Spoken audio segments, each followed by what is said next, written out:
উত্তর দিনাজপুরের একটি ছোট গ্রামে বুলটি নামে একটি মেয়ে থাকত। সে গাছপালা পশু পাখি খুবই পছন্দ করত। সে সব সময় ফুল গাছপালা এসব নিয়েই খেলা করত। তার বাড়ির পাশে ছিল একটা পুরনো ঘন জঙ্গল। গ্রামের সবাই সেই জঙ্গলে যেতে ভয় পেত, কারণ সেই জঙ্গলে থাকতো একটি ডাইনি। একদিন দুপুরবেলা বুলটি খেলতে খেলতে একটা প্রজাপতির পিছু নিতে নিতে পৌঁছে যায় সেই জঙ্গলের ধারে।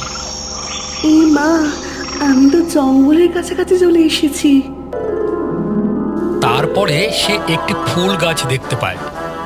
সেই গাছের ফুলগুলি ছিল অত্যন্ত সুন্দর এবং সেই প্রজাপতিটি সেই ফুলের উপরেই বসেছে গিয়ে। কি সুন্দর দেখতে ফুলগুলো! ও মা, প্রজাপতিটাও সেখানে। হাসতে হাসতে সে সেই গাছের ধারে যায় এবং প্রজাপতিটি উড়ে জঙ্গলের ভিতরে যেতে শুরু করে। তার পিছন পিছন বুলটিও সেই জঙ্গলের ভিতরে ঢুকে যায়। জঙ্গলের ভিতরে একটু সামনে গিয়ে আর প্রজাপতিটিকে খুঁজে পায় না। সে দেখে সামনে অনেকগুলো ছোট ছোট ফুল গাছ।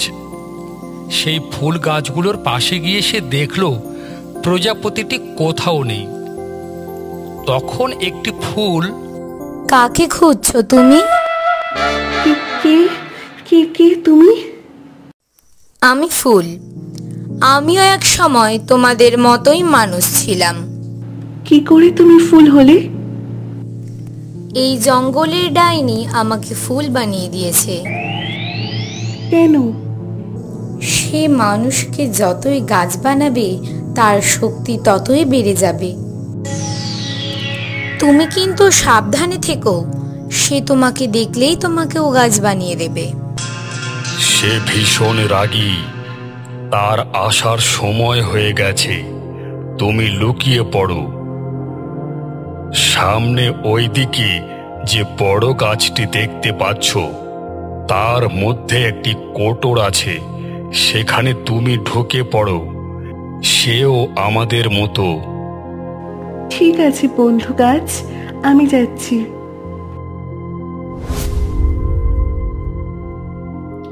এসো, তাড়াতাড়ি এসো, সে আসছে।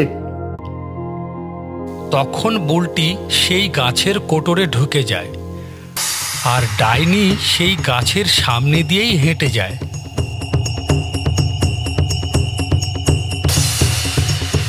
কেমন একটা মানুষ মানুষ গন্ধ পাচ্ছি। এই, তোরা কি কোনো মানুষকে দেখছিস? না না, আমরা দেখিনি। কেন জানি না, এরা মনে হয় আমার থেকে কিছু লোকাচ্ছে। এদের উপর নজর রাখতে হবে।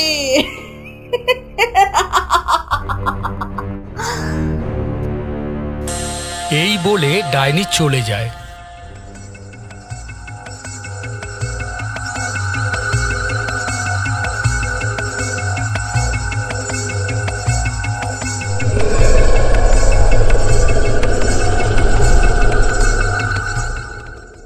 বেরিয়ে এসো ভালো মেয়ে, বেরিয়ে এসো। তোমরা কি আর আগের মতো মানুষ হতে পারবে না? উপায় আছে, আমরা মুক্তি পেতে পারি, কিন্তু মানুষ হতে পারবো না। তুমি কি আমাদের সাহায্য করবে? আমি আমি কিভাবে সাহায্য করব? আমি তো অনেক ছোট। একমাত্র তুমি আমাদের সাহায্য করতে পারবে, কারণ তোমার মন খুব ভালো আর তুমি অনেক দয়ালু। কিন্তু কিভাবে আমি তোমাদের সাহায্য করব? তার হাতে একটি মণি লাগানো চুড়ি রয়েছে। সেটিকে যদি ভাঙতে পারো তাহলে তার জাদুর প্রভাব কেটে যাবে আর আমরাও মুক্ত হয়ে যাব। সেই চুড়ির মধ্যেই তার পরাণ লুকানো রয়েছে। সেটিকে ভেঙে দিলে সেও মারা যাবে।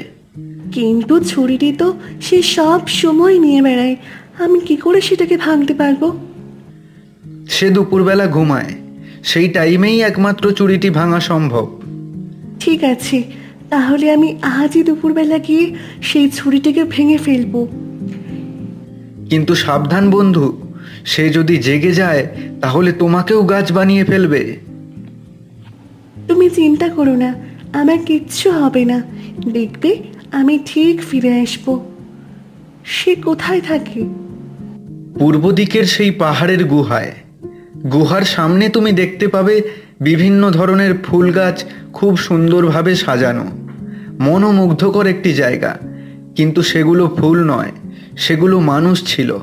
তারাই তোমাকে সব বলে দেবে কখন কি করতে হবে। ঠিক আছে বন্ধু, বিদায়। এখন আসছি তাহলে। সাবধানে যাও বন্ধু। তখন সে সেদিকে যেতে শুরু করে এবং সেখানে পৌঁছে যায়। কি সুন্দর জায়গাটা! সামনে একটা গুহা। এটাই হয়তো সেই ডাইনির বাড়ি। সে সেই দিকে যেতে শুরু করে। পাশ থেকে একটি ফুল গাছ বলে, সেদিকে যেও না, ওখানে ডাইনি আছে। আমাকে গাছ বন্ধু পাঠিয়েছে সেই ডাইনিকে হত্যা করার জন্য। সে কি এখন ঘুমিয়েছে? না বন্ধু, সে এখনো ঘুমায়নি। তোমাকে আর একটু অপেক্ষা করতে হবে। যখন ডাইনি ঘুমাবে তখন তার দরজার সামনে একটি সুন্দর ফুল পড়ে থাকবে।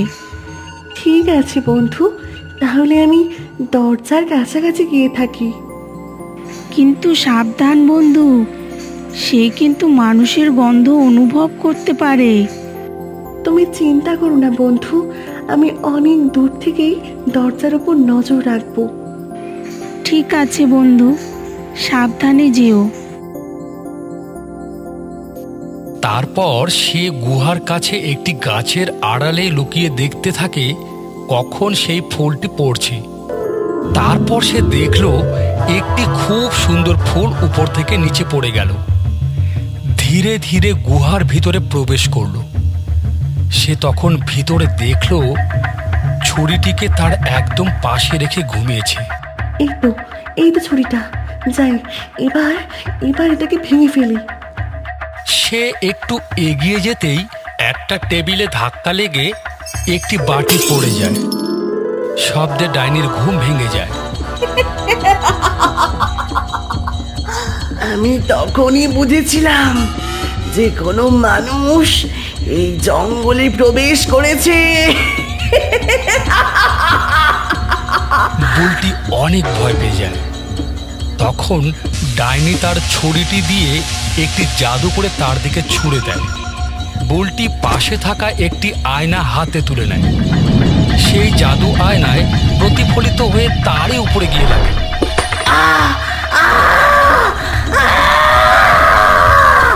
আমি ছাড়বো না তোকে, ছাড়বো না। বুলটি তখন দৌড়ে গিয়ে ছুরিটিকে হাতে নেয়। ওটাকে ধরিস নে, ওটাকে রাখ বলছি, ওটাকে ধরিস নে, রেখে দে। কেন ভয় পেয়ে গেছো? তুমি অনেক মানুষের ক্ষতি করেছো। তোমার বেঁচে থাকার কোনো অধিকার নেই। বুলটি সেই ছুরিটিকে মাটিতে খুব জোরে আঘাত করে এবং ছুরিটিকে ভেঙে ফেলে। ডাইনি চিৎকার করতে করতে মারা যায়।